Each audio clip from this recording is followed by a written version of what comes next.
Boa noite a todos. Gostaria de agradecer a todos que estão aqui conosco e que estão nos assistindo através do Facebook. Eu gostaria de pedir para vocês abrirem as suas Bíblias no livro de Romanos, capítulo 1, versículo 17.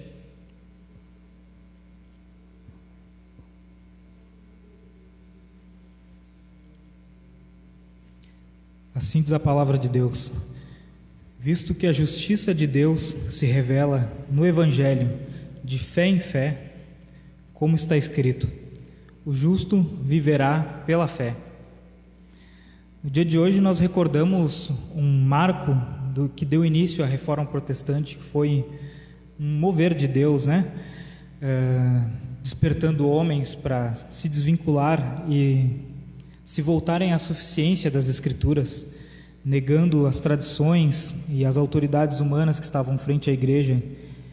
Em 1517, Martinho Lutero afixou as suas 95 teses na porta da capela de Wittenberg, dando assim início a uma série de acontecimentos de homens que, assim como ele, redescobriram as verdades da Escritura. Com isso, surgiram 5 verdades que se tornaram base de toda a reforma, e até os dias de hoje nós temos que lutar por essas verdades. Que a palavra de Deus é suficiente para nos revelar tudo o que precisamos saber para sermos salvos. Ela é nossa regra de fé e prática. Que nós somos salvos somente pela fé, como diz em Romanos: o justo viverá pela fé. Essa fé em Jesus Cristo, nosso único Salvador e Mediador. E essa salvação ela é nos dada somente pela misericórdia e graça de Deus. Nós não temos mérito algum. E tudo isso é para a glória de Deus, tão somente para a glória do nosso Deus. Cultuemos então ao nosso Deus que, através da história, nos fez voltarmos à simplicidade do Evangelho e às verdades da sua palavra. Vou pedir para o irmão Magdiel fazer uma oração para nós. Oremos, meus irmãos. Senhor Deus e eterno Pai, nós te agradecemos, Senhor, porque o Senhor nos reúne aqui nesta noite para que a gente diga, Pai, para o mundo aquilo que nós cremos, que é a verdade que somente Jesus salva, Senhor.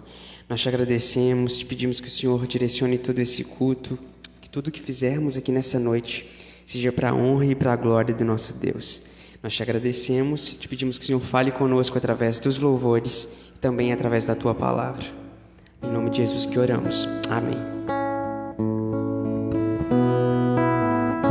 Boa noite, irmãos. Fiquemos de pé, vamos louvar ao Senhor. Cantar esse cântico tão conhecido. 155, Castelo Forte.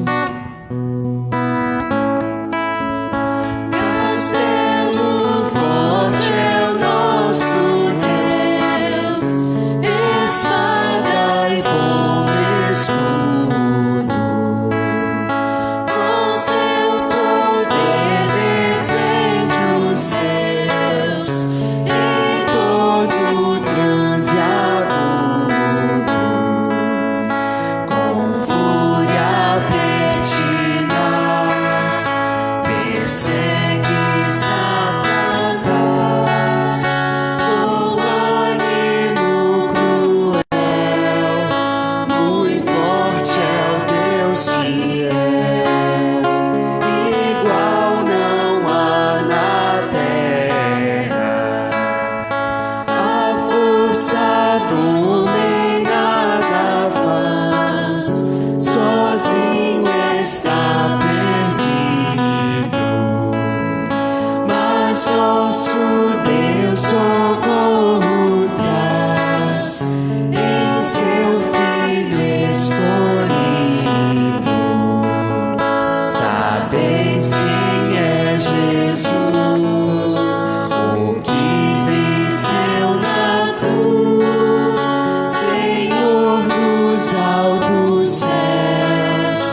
os assustados, o príncipe do mal, com seu plano infernal, já condenado está, vencido cairá, por uma só palavra de Deus o Verbo ficará. Sabemos com certeza, e nada nos assustará, com Cristo por defesa. Se temos de perder família, bens, prazer, se tudo se acabar e a morte enfim chegar, com Ele reinaremos. Amém. Glória a Deus. Se temos de perder família, bens, prazer, se tudo se acabar e a morte enfim chegar, temos uma certeza que com Ele reinaremos. Aleluia. Só em Jesus eu encontrei minha esperança, luz, canção. Nele nós encontramos um lugar seguro, em nenhum outro, só em Jesus. Só em Jesus eu encontrei minha esperança, luz, canção, lugar seguro nele achei, rocha que não se abalará, que grande amor em Cristo há, sem medo eu posso caminhar, Consolador completa-me, em seu amor me apegarei.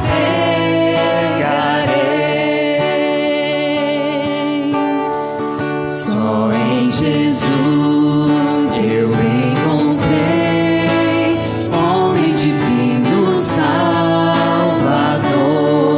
presente doce de amor, foi rejeitado pelos seus, naquela cruz sem padeceu, justiça ele satisfez, não sofro mais condenação, por sua morte viverei. Seu corpo inerte ali ficou, luz que ante as trevas se apagou, glorioso dia então nasceu, vivo ele está, ressuscitou, vitorioso ressurgiu, do meu pecado redimiu, pois ele é meu e dele eu sou,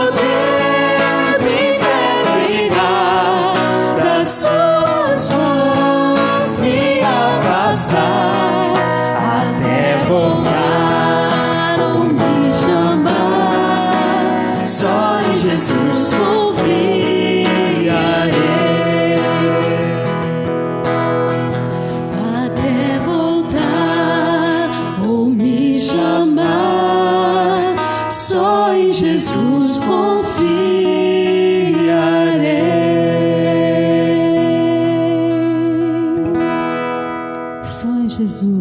Só em Jesus confiarei, porque Ele vive. Posso crer no amanhã.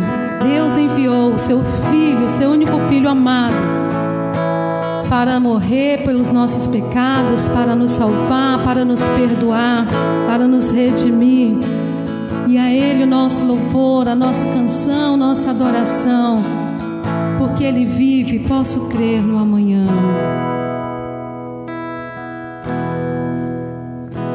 Deus enviou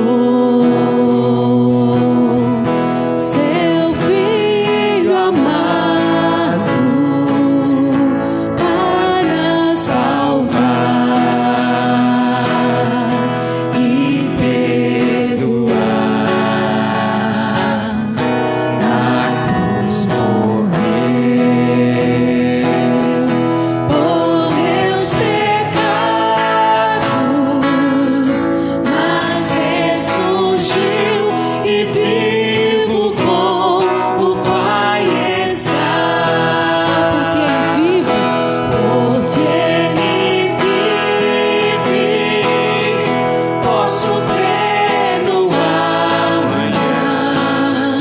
Porque Ele vive, temor não há. Mas eu bem sei que a minha vida está nas mãos do meu Jesus, que vivo está. E quando enfim chegar a hora em que a morte enfrentarei, sem medo então terei vitória, verei na glória o meu Jesus, que vivo está. Porque Ele vive, posso crer no amanhã. Porque Ele vive, temor não há. Mas eu bem sei que a minha vida está nas mãos do meu Jesus, que vivo está. Porque Ele vive, posso crer no amanhã. Porque Ele vive, temor não há. Mas eu bem sei que a minha vida está nas mãos do meu Jesus, que vivo está. Está nas mãos do meu Jesus, que vivo está. Amém, Senhor. Nós te louvamos, Senhor, nesta noite.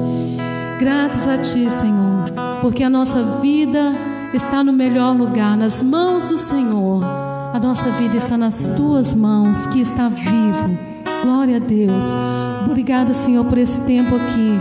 Ó Deus, por esse culto, por esta reunião tão preciosa, por cada irmão, ó Deus, que está aqui nesta noite, aqueles que nos acompanham, que está assistindo essa transmissão. Deus, nós te louvamos e pedimos que o Senhor continue falando ao nosso coração pela Tua palavra, que será ministrada, Senhor, nesta hora. Abre o nosso coração, a nossa mente para entender, compreender, Senhor, a Tua palavra.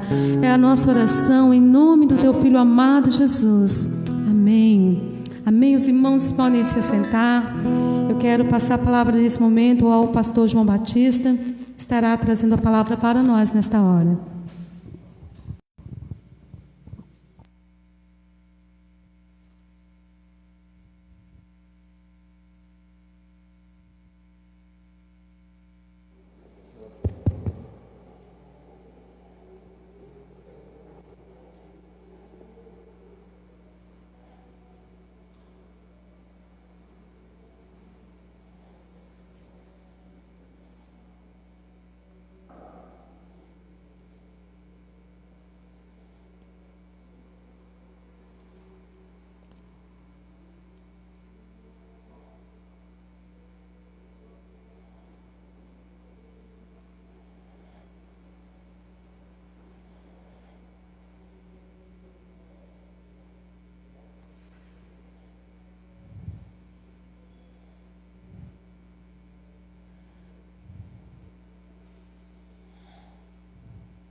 Todos podem me ouvir aqui?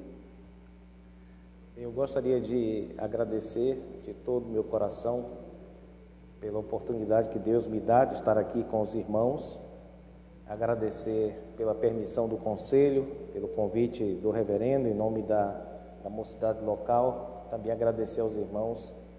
Eu espero honrar este convite aqui junto aos meus irmãos.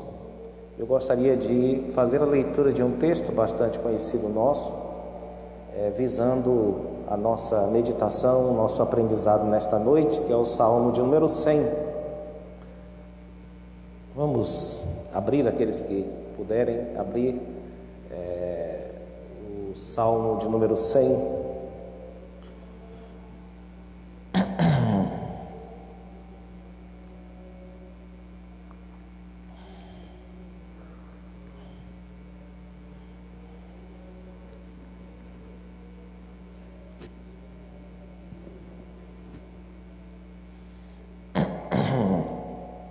Salmo de número 100, assim nos diz a palavra do nosso Deus. Salmo de ações de graças. Celebrai com júbilo ao Senhor todas as terras. Servi ao Senhor com alegria. Apresentai-vos diante dele com cântico. Sabei que o Senhor é Deus. Foi ele quem nos fez e dele somos. Somos o seu povo e rebanho do seu pastoreio.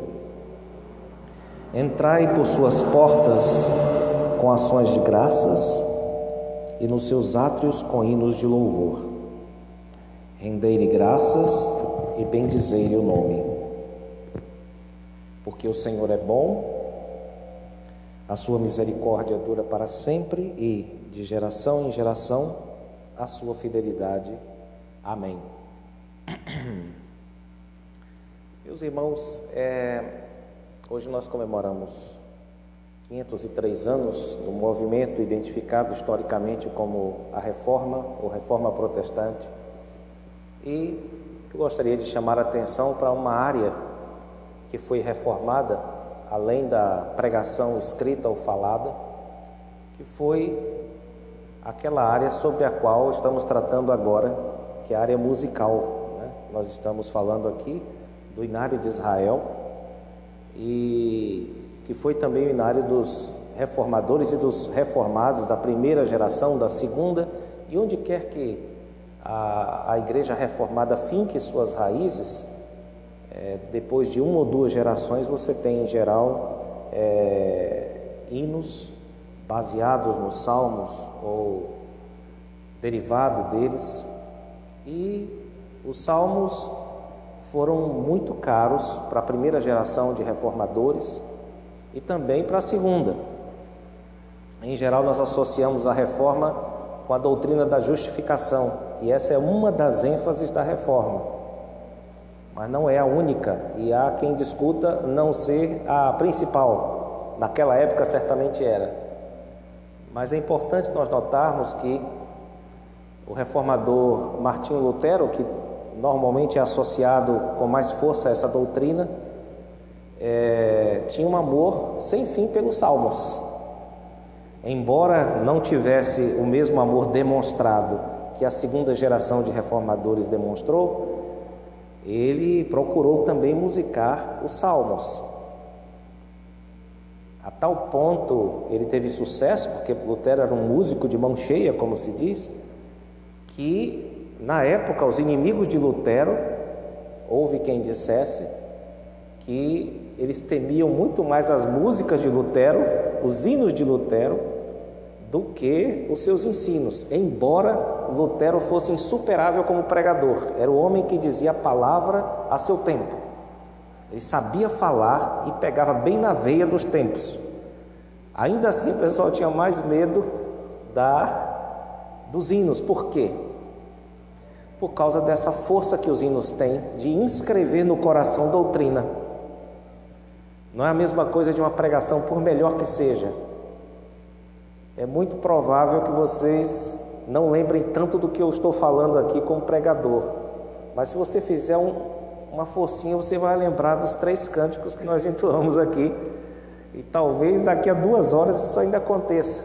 Independente disso, você sabe os hinos de cor, sabe os cânticos de cor.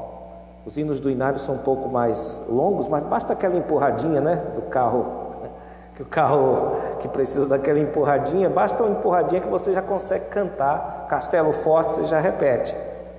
Então o que nós percebemos é que a música tem essa força aderente que a fala simples não tem. Deus, na sua sabedoria, quis assim, e Ele quis também que a sua igreja entoasse. Essa era uma ordem, foi dada por Deus desde a antiguidade, para que a igreja dele, o povo todo, cantasse louvores a Ele, entoasse como um só homem louvores a Ele. Então Lutero tinha muito amor pelos hinos, e especialmente pelo saltério, pelos hinos inspirados de Deus. E ele promoveu a sua musicalização. Na segunda geração, o maior representante é, claro, João Calvino, que ainda com mais força, lembremos que Lutero, na primeira fase dele, no início, antes mesmo dele criar uma controvérsia, ele deu um curso extenso sobre o livro dos Salmos. Ele amava esse livro, independente daquilo que ele seria como reformador. E João Calvino dedicou não apenas ao ensino, não apenas à proclamação dos Salmos, mas dedicou cerca de 20 e poucos anos da vida dele a coordenar como editor um saltério, para que as pessoas que não soubessem ler a Bíblia pudessem pelo menos carregá-la no coração via poesia, rimas, assonâncias, aliterações, e grudar aquilo no coração das pessoas. De modo que, às vezes, os crentes não sabiam bem o que o reverendo pregou, apenas da doutrina central que ele quis expor. Mas os hinos, chegou-se ao ponto de, em Genebra, cantar-se obrigatoriamente o saltério inteiro a cada 6 meses. E em um ano tinha que se cantar os salmos inteiros, independente do texto da pregação, independente de tudo, já estava esquematizado para que as pessoas aprendessem a cantar, para que aquilo não ficasse apenas na igreja, mas ultrapassasse as fronteiras do culto público e entrasse pela casa dos crentes, pelo campo dos crentes. Naquela época em que, lembremos, papel não era tão fácil quanto hoje, nem os outros meios de inscrição. O que acontecia era que as pessoas, em grande parte analfabetas, ainda havia uma classe que estava se formando na época, que era a classe que nós chamaríamos hoje de burguesa, entre aqueles dos altos escalões, não é? Como os doutores, os advogados, os próprios teólogos, e a massa ignara, analfabeta, tinha já uma terceira classe se formando de comerciantes, o pessoal que queria ler, que queria aprender. Esses ainda tinham como pesquisar a Bíblia que estava sendo, já existia em outras versões, mas não com a mesma profusão, naturalmente, e impulsionado também pela imprensa. Mas as pessoas já tinham interesse em conhecer mais a palavra de Deus, mas enquanto isso tinha uma massa que não sabia ler e precisava ouvir a palavra de Deus e, preferencialmente, guardar onde? Onde é que nós melhor guardamos? Onde é que idealmente se guarda a palavra de Deus? No coração. Então, eu acho que é necessário nós fazermos essa introdução aqui, porque nós temos de ser sensível ao gênero diante do qual estamos. Isso aqui é poesia, isso aqui é canto. E Deus como que nos dá uma espécie de colher de chá, porque o canto é uma forma suave, doce, gostosa de santificação. Deus nos dá muitas ordens, ordenando a nossa santificação. E Ele diz, por exemplo, olhe, perdoe quem lhe fez o mal. Isso é difícil, mas é santificante. Olhe, vai pedir perdão para quem você magoou. Isso é difícil, mas é santificante. Olhe, dobre seu joelho em oração. O joelho dói. Olhe, vá 2 milhas, 3 milhas com quem te forçar a fazer alguma coisa. Isso é santificante, mas isso é chato, é difícil, exige certa renúncia. Mas nós estávamos há pouco aqui louvando a Deus e fazendo algo que é santificante, que ao mesmo tempo é gostoso, é bom, faz bem. Então é uma das poucas formas de santificação que é gostoso, irmãos, que é bom, que nos faz bem, no sentido prazeroso mesmo. Então, se os irmãos puderem, se vocês tiverem dificuldade com outras formas de santificação, busquem essas outras formas.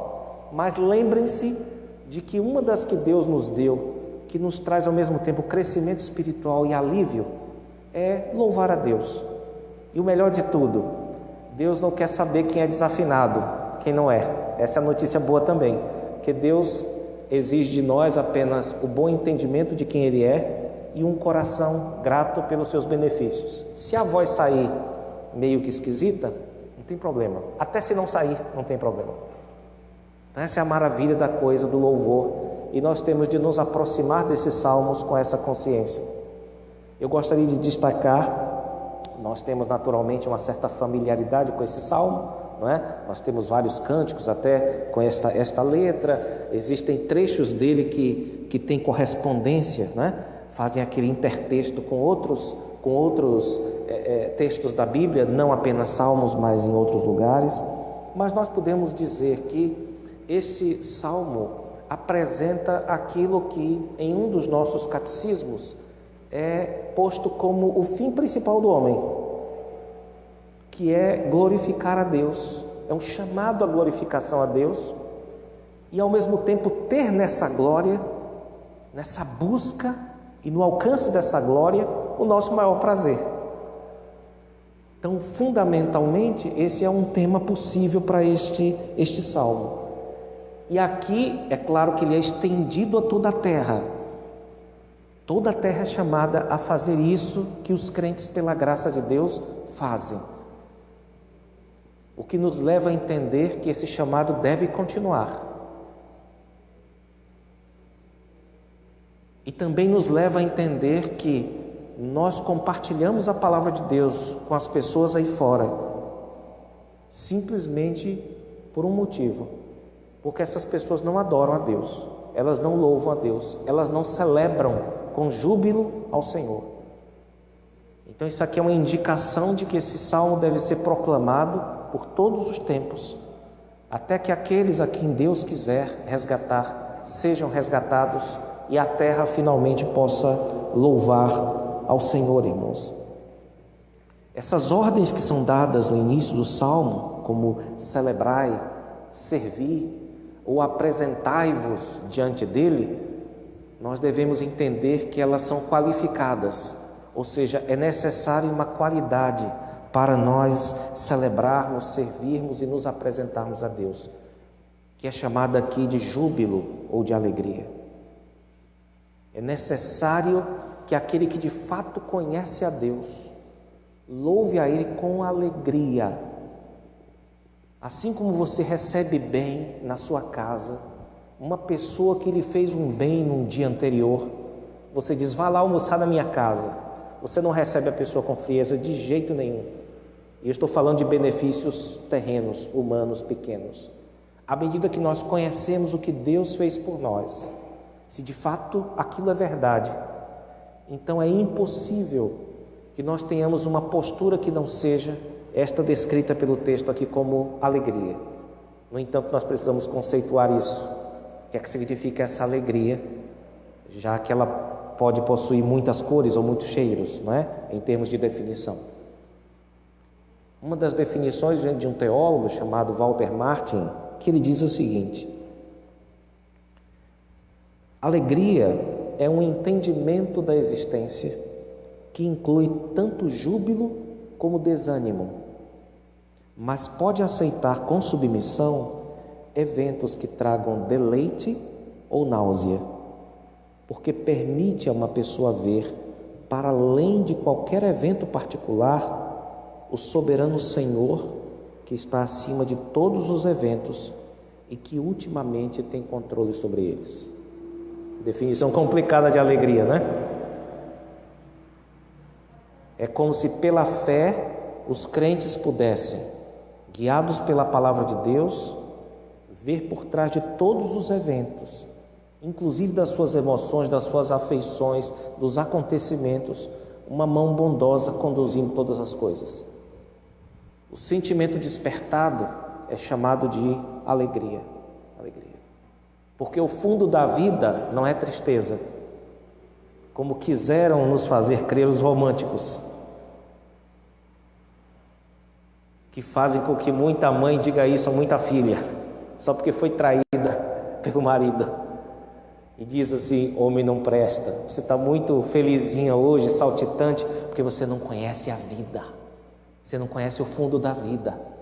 Você vai ver, minha filha, um dia você vai conhecer a realidade, como é que a vida é.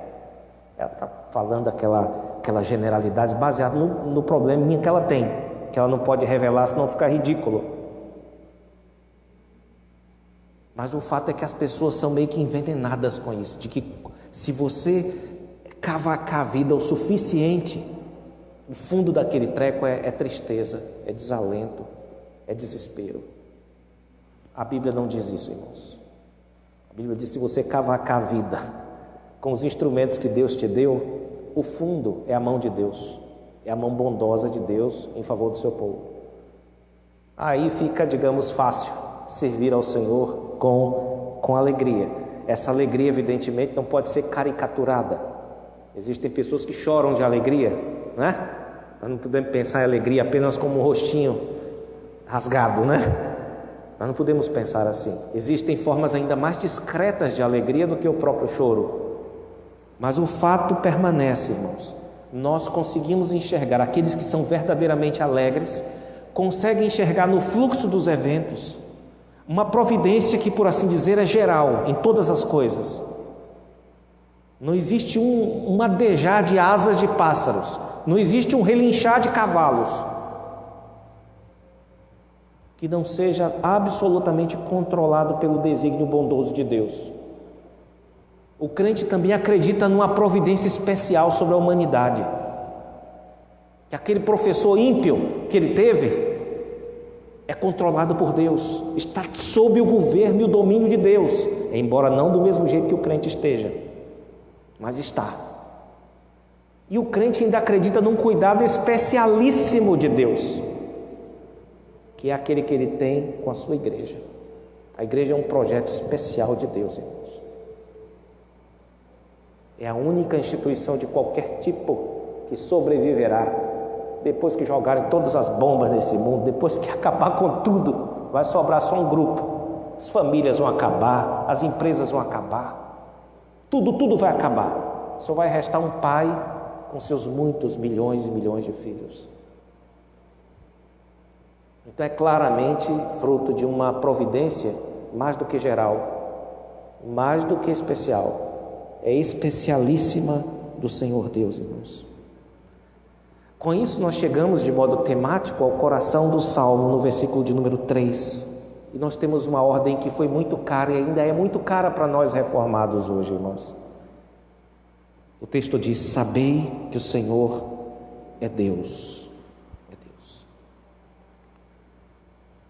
E continua dizendo: foi Ele quem nos fez e dele somos. Essa ideia aqui, nós podemos pensar nela como sendo natural, no sentido de que Deus nos criou, como em Gênesis 1, mas não parece ser o caso aqui. A ideia parece ser a da criação de uma nação por parte de Deus. Notem que o salmista está a alguns séculos de distância do Êxodo. Ele está falando aqui, alguns séculos depois, dizendo: foi Ele quem nos fez e dele somos. Ele está se identificando com uma nação do passado, da qual ele faz parte no momento presente.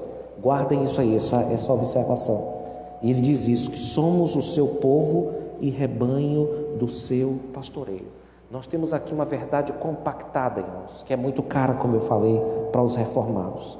Nós temos aqui a escolha de um povo para ser rebanho de Deus. Nós temos o livramento da escravidão depois dessa escolha.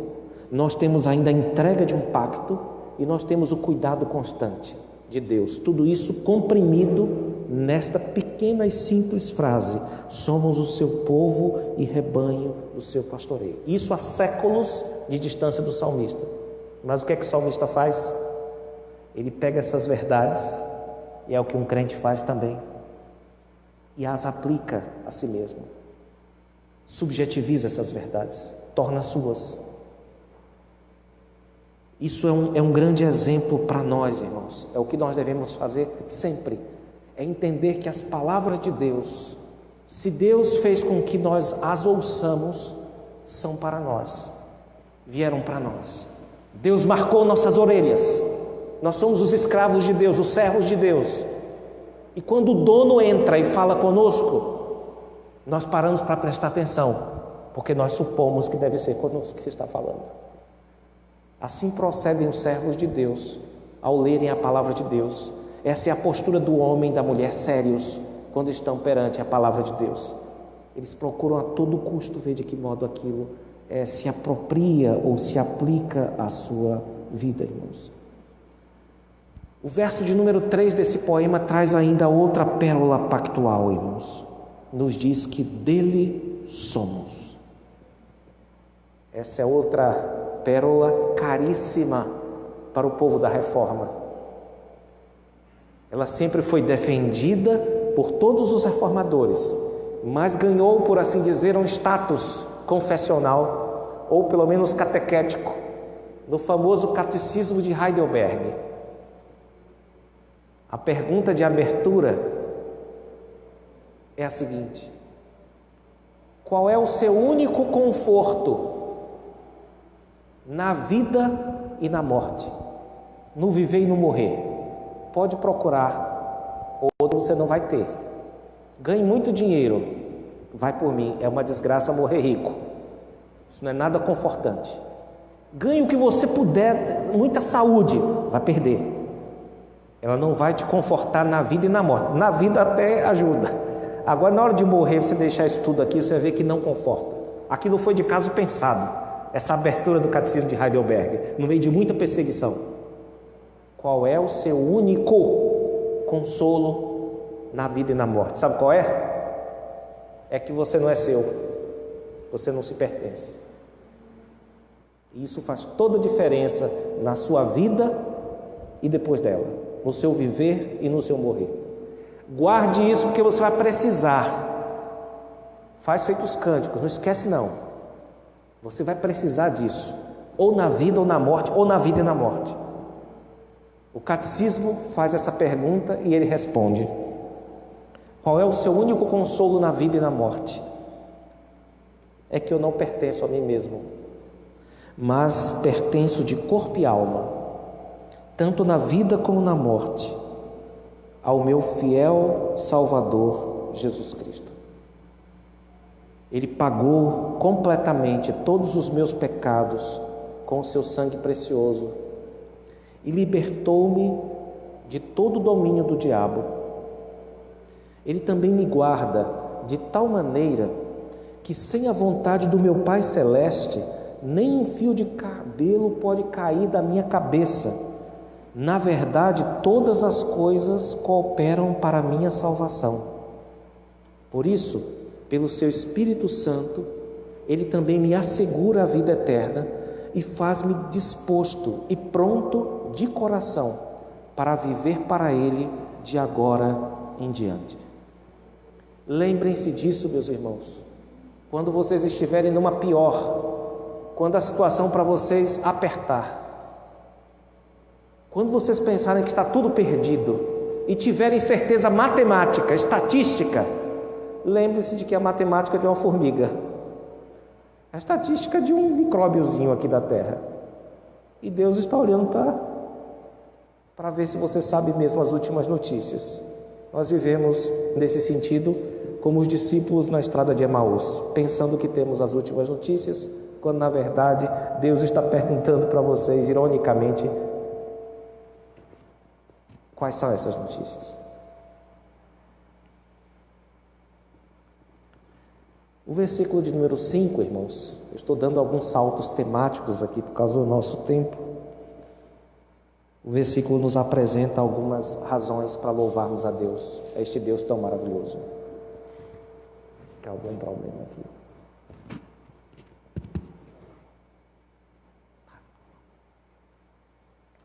São 3 as razões para louvarmos a Deus. É a bondade, a misericórdia e a fidelidade. Na prática, essas 3 qualidades são inseparáveis. Quando Deus é bondoso, Ele está sendo fiel. Quando Deus é fiel, Ele está sendo misericordioso. Então, só a muito custo, essas qualidades se distinguem. Tá certo? Mas elas não se separam na prática. A bondade é a qualidade mais ampla que nós temos aqui. O Senhor é bom para todos. Não apenas fazendo tudo existir, isso já é ato de bondade da parte de Deus, porque tudo que Ele fez é muito bom, mas aliviando os sofrimentos da nossa raça. Nós recebemos alívio por cima de alívio, o que às vezes até nós chamamos de prazer. São alívios que Deus concede a nós nas nossas necessidades. Todas as coisas que vêm sobre nós, que fazem com que a vida vale a pena, vem de Deus, vem desse Deus que é bom. E não é bom só conosco, é bom para todos. As outras qualidades são mais comuns no vocabulário litúrgico de Israel, especialmente nos Salmos. Uma delas é a misericórdia de Deus. A misericórdia pode ser conceituada como um compromisso livre de Deus para ajudar alguém em necessidade. Em geral, nós conseguimos entender isso por meio de alguns eventos narrados na Escritura, como, por exemplo, o livramento da morte, como o nascimento de um filho ou o nascimento de um neto, a proteção que nós recebemos numa jornada do início até o fim. Então, é mais definida a misericórdia de Deus por meio dos atos de cuidado e de amor dele para com o seu povo. E essas imagens que se repetem muitas vezes, elas formam um movimento que é chamado na Bíblia de que dura para sempre. Essa é a impressão que nós temos experimentando a misericórdia de Deus o tempo inteiro, junto, é claro, com a revelação, a garantia. Essa misericórdia não vai parar por aqui, ela vai durar para sempre. E deixando claro que nada disso procede de mérito que nós tenhamos, o Salmo nos fala também da misericórdia de Deus como uma razão para louvá-lo, porque a misericórdia de Deus, ou melhor dizendo, a fidelidade de Deus, compõe cada ato da misericórdia do Senhor. Ou seja, a fidelidade diz respeito àquela certeza que nós temos de que Deus vai manter todas as promessas que Ele fez de misericórdia, de bondade para com o seu povo. Então, toda vez que Deus é misericordioso, ao mesmo tempo Ele está sendo fiel às suas promessas. Então, nós contamos sempre com a bondade de Deus, aliviando nossos sofrimentos, e com a verdade de Deus na forma do cumprimento das suas promessas, que é a sua fidelidade, irmãos.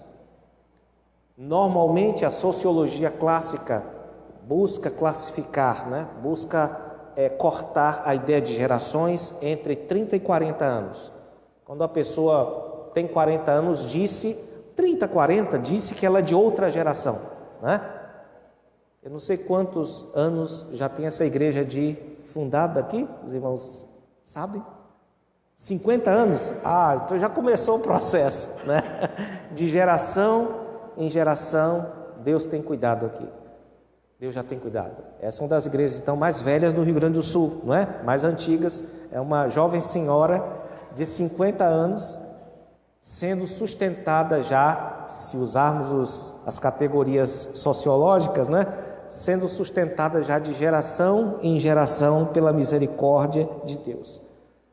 De tal modo será isso, irmãos, por causa da bondade de Deus que nunca se acaba e a fidelidade dele que dura para sempre, nós podemos ter e teremos certamente razões para daqui a 2 anos, 10 anos, 20 anos e quantos Deus nos der, continuar a falar bem dele, continuar a louvar esse Deus. E faremos isso com desejo alegre, com o coração cheio de júbilo, porque nós conhecemos esse Deus, porque nós amamos esse Deus. Conhecemos com a mente, amamos com a mente e o coração, irmãos.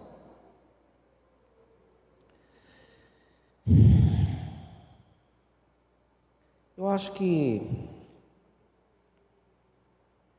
antecipei algumas questões, mas eu queria só recapitular o que eu disse durante esta mensagem. É que este salmo nos ensina, dentre outras coisas, qual é o fim principal do homem: glorificar a Deus e ter nessa glória o seu maior deleite.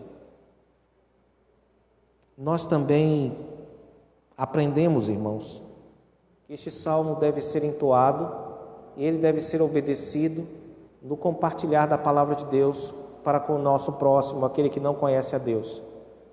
Porque se esse chamado continua ecoando, é porque tem gente que não está cultuando o Deus verdadeiro, o Deus de verdade. Então é necessário que nós compartilhemos a palavra dele até que nós possamos celebrar a Deus, mas não porque ainda exista alguém que deve louvá-lo.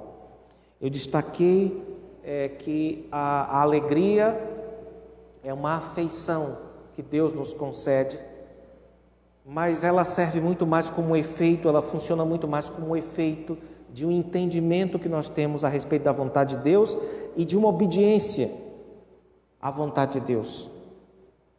Então ela surge como um efeito dessas duas coisas, da verdade que veio sobre nós e da bondade que nós praticamos como efeito dessa verdade. É impossível que você tenha afeições de alegria se você não é um homem de verdade, não é uma mulher de verdade. E se você não é um homem bom e nem uma mulher boa, no sentido da prática da palavra de Deus. Não esperem bons sentimentos, senão vocês vão assistir essas aberrações que nós temos hoje, de crentes que totalmente ignorantes da palavra de Deus, com a vida moral totalmente torta, mas que se emocionam, se desidratam no culto. Isso não é alegria, é um arremedo de alegria, a que damos o nome de leviandade, que é a ausência de alegria, que normalmente as pessoas confundem por causa da caricatura de alegria que é sorriso aberto. Então não se deixe enganar por isso, irmãos. Se a afeição é santa, ela é produto da verdade de Deus e da prática dessa verdade, porque o cristianismo é uma religião espiritual, nos mostra uma realidade espiritual que é verdadeira, que deve ser crida, e ela é ética. Ela cai no coração e Deus não nos leva para o céu depois que nos salva. Ele diz: eu sou teu Salvador, mas eu sou também teu Senhor. Eu mando em você, eu quero mandar no seu corpo, na sua mão, na sua boca. Em tudo que você diz que tem agora é meu. Você é meu servo. Então, esqueçam essa ideia de falar de emoções ou de afeições no culto, sem que isso não seja produto, um efeito da verdade de Deus conhecida e praticada. Dentro das nossas limitações, com todo o nosso sofrimento, mas isso traz a legitimidade das afeições que nós sentimos. Então não se preocupem tanto em servir a Deus com alegria, se preocupem em entender a palavra de Deus e praticá-la. Vocês vão ver que as emoções vão aflorando a partir disso. Esse é um ponto importante para o nosso texto, irmãos. E é deste modo, pelo menos de alguns desses modos que falamos aqui, nós destacamos apenas alguns, que um cristão reformado alcança aquele que é o fim de todo homem, pelo menos o fim ideal de todo homem. É isso, irmãos. Deus nos abençoe e guarde sua palavra em nossos corações. Amém.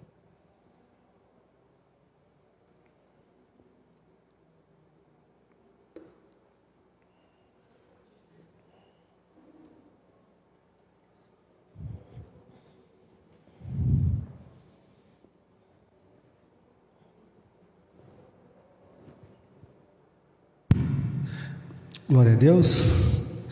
Bênção ao nosso irmão João Batista, né?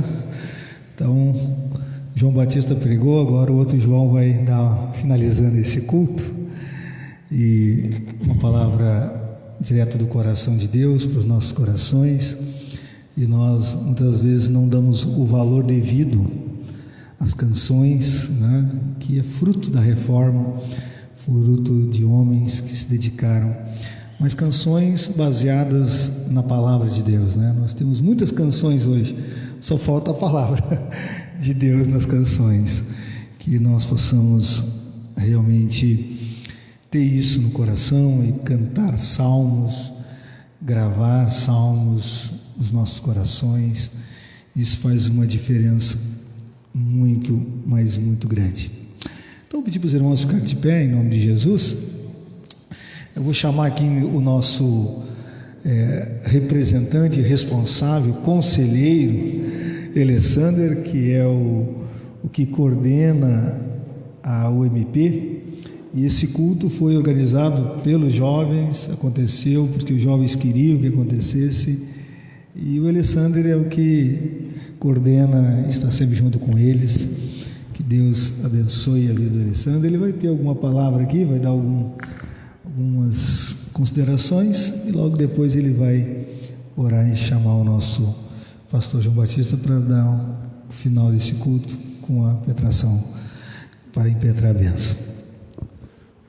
Então, irmãos, graça e paz a todos. Na verdade, Deus tem sido maravilhoso conosco e com certeza colocou no coração dos jovens da nossa igreja a realização desse culto da reforma, visto que, como os irmãos sabem, todos os sábados os irmãos, os jovens, né, se reúnem em suas igrejas, né? Evidentemente agora, nesse período que nós atravessamos, né, um período bem difícil, mas graças a Deus, Deus colocou no coração dos jovens, e eles me procuraram, eu participando nas reuniões com eles, procuraram então para ter essa ideia, né?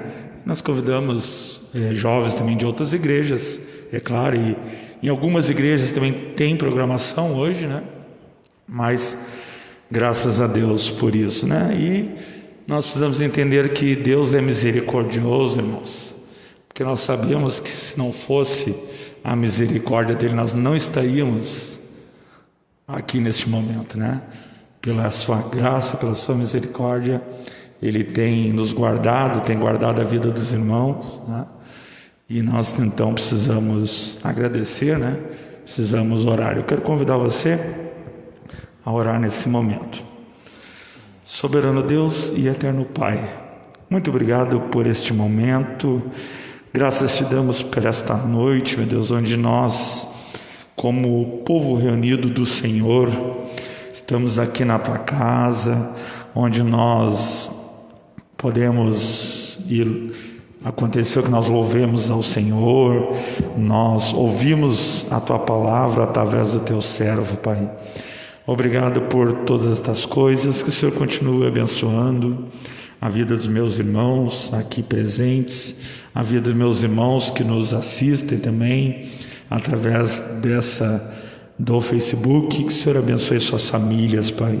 E nós queremos colocar diante de Ti, lembrar, Pai, das famílias que de alguma forma perderam seus entes queridos. Que o Senhor conforte a vida de cada um deles, que o Senhor seja com cada uma dessas famílias, Pai. Muito obrigado por este privilégio e essa oportunidade. Que o Senhor nos abençoe, em nome de Jesus. Amém. convidar então o pastor João Batista para fazer a impetração da bênção apostólica.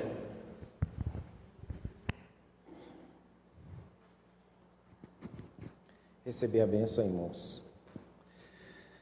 A graça de nosso Senhor e Salvador, Jesus Cristo, o amor de Deus, o nosso Pai, e a comunhão do Espírito Santo sejam com todos vós e com todo Israel de Deus, espalhado pela face da terra, hoje e para todo sempre. Amém.